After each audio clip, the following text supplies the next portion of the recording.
Siya si Maria Teresa Herona, better known as Tere, tubong Masbate.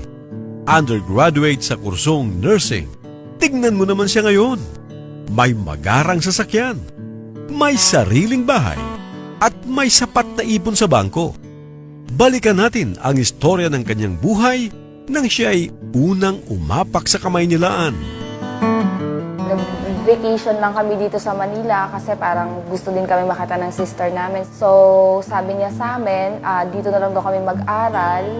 So pinaaral niya ako, pero since hindi na enough yung money, so I have no choice but to stop.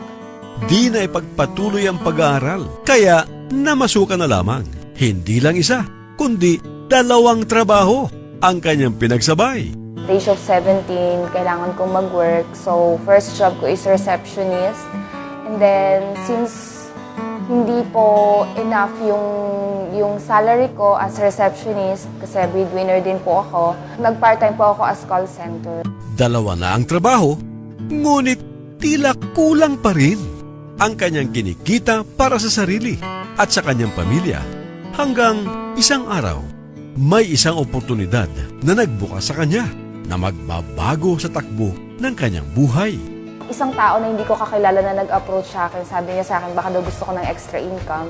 Bigyan niya ako ng flyer, so ako naman, na-curious naman ako. Ako kasi yung tipong taong pagdating sa pagkakakitaan, go talaga ako dyan. So yun, tiningnan ko po yung uno.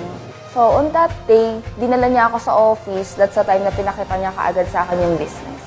Sa hangaring kumita ng malaki, ay napabayaan naman niya ang iba pa niyang obligasyon. First 5 months ko po sa uno, pinart-time ko po siya. Sobrang excited ako, akala ko yayaman na kaagad ako. Hindi ko alam, sa pagyaman pala, marami ka palang mapagdadaanan. Nag-start ako, syempre dahil may 2 akong trabaho.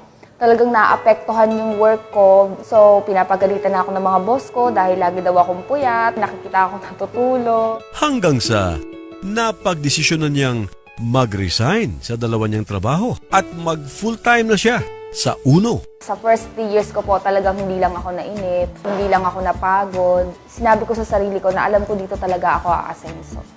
And consistent po talaga, hindi ako tumitigil. Everyday po talaga nasa office ako, nagte-training ako, tinitrain ko yung mga downlines ko.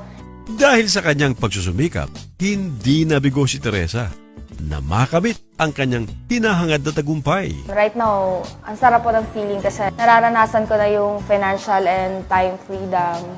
Pangarap ang puhunan.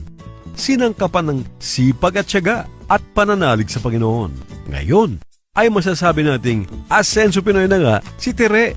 In almost 5 years doing this business, nakabili na rin po ako ng kotse, meron po akong sariling bahay ngayon. Sa una po napatunayan ko na kahit wala ka natapos, kahit anong background mo sa buhay, kahit mahirap ka lang, dito pwede kang umasenso basta may pangarap ka lang.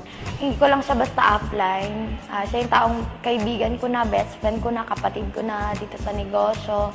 Halos magkasabay tayo na nagsimula talaga na walang-wala. Ngayon na eto ka na, successful ka na. Sobrang thankful kami sa'yo dahil hindi mo kami pinababayaan. Wala akong ibang hinahangaan at inspiration na dito sa uno kundi ikaw lang. Narito ang payo ni Teresa sa mga nais umasenso tulad niya. Huwag po natin gawing hadlang yung edad natin. Iba pa rin yung batang kumikita at batang nakakatulong sa mga magulang. And sa mga naman po, sa mga misis naman po na nasa bahay, masarap po na kahit babae ka, successful ka din po. Masarap na kahit babae ka, nakakatulong ka din po sa partner mo. Isa na namang istorya ng pagsisikap ang ating naitanghal ngayong araw na ito. Nawa ay na-inspire namin kayo upang kayo din, tulad ni Teresa, ay maging asenso Pinoy.